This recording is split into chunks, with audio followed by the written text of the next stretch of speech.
This piece of ancient bronze is only 1 degree removed from an anthropomorphic raccoon. That sentence has probably never been uttered before, but it is completely true.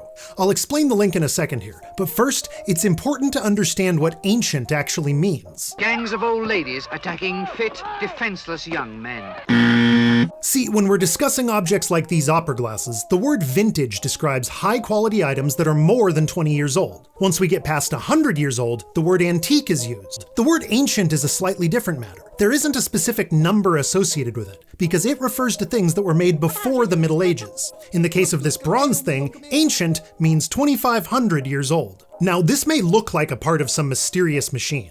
If that were the case though, it would currently be apart from that device.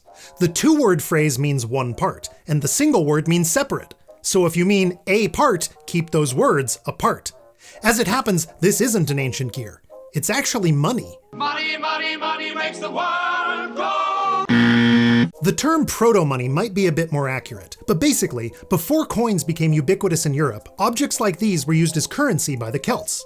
You've probably heard of them. Aspects of their society were overseen by priest-like mystics called druids, although there are a lot of modern myths surrounding those guys. For example, druids didn't build Stonehenge. It was already thousands of years old before the Celts got there, and it was only in the late 18th century that a bunch of people calling themselves neo-druids essentially made up an alternate history. I'll leave that to Milo though. The point is that rings like these were used by the Celts for everyday purchases, whereas gold and silver ones were used for bigger exchanges. The fact that they look like jewelry was no accident either. Something like this leather strip would have been the equivalent of a wallet, and it would have been worn as either a necklace or a bracelet.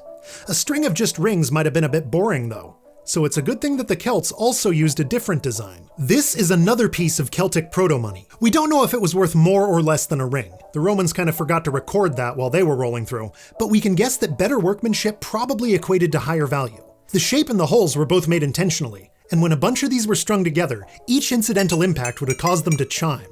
That's why antique dealers today refer to this as Celtic bell money.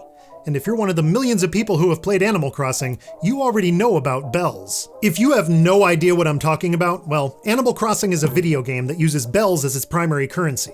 You can exchange them with dozens of different characters, and one of those characters is named Tom Nook. There's our degree of separation. This ring is Celtic money, the Celts also used bell money, and bells are used by an anthropomorphic raccoon. You wouldn't think that ancient bronze could ever be a part of modern entertainment, but really, they're not so far apart.